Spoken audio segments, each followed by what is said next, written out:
Бір күні бір бала үйіне барып, әке, осы сабақта біздің мұғалімдер бізге еш құндылық үйретпейді.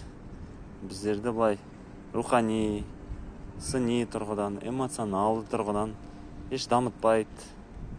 Тек қана сол шетелдік әртүрлі формула, факт, теориялар үйрете береді. Оны біз өмірде қолданбаймыз. Не істейміз? Не үшін оның бәрін үйреніп жатырмыз? Деп сұрайды. Сол кезде әкесі айтады: балам, сен ол мұғалімдерді тыңдамай-ақ қой. Сен ол мұғалімдердің үйретіп жатқан пәндерін тыңда. Биология, химия, физика, математика. Әрбір пән өз тілінде, өзінің жаратылысымен саған құндылықтар беріп жатыр. Сен дамытып жатыр.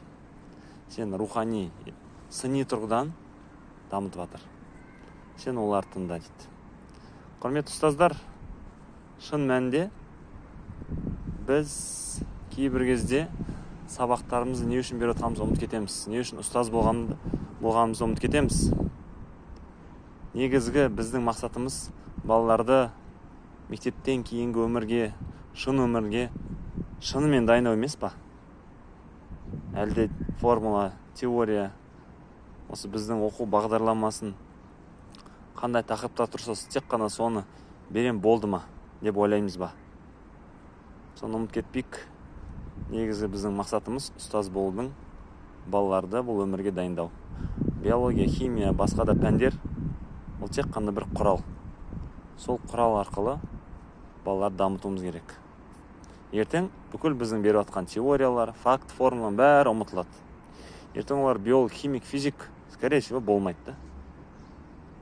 Бірақ біздің берген құндылықтар, әртүрлі біз балаларымызға берген қабілеттер, оларды рухани, эмоционалды, сыни тұрғыдан дамытуға тырысуымыз, сол заттар олардың өмірлерінде оларға пайдасы болады.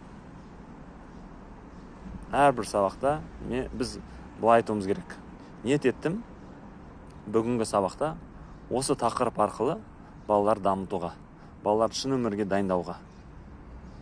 Өйткені қазіргі өмірде өте көп жаман суицид, зорлау, буллинг, кредитке кіріп кету, тағы да басқа проблемалар бар да. Біз әрбір сабағымыз, әрбір тақырыбымыз арқылы осы проблемаларды шешуге тырысуымыз керек. Ол үшін жақсылап дайындалу керек. Іске сәт.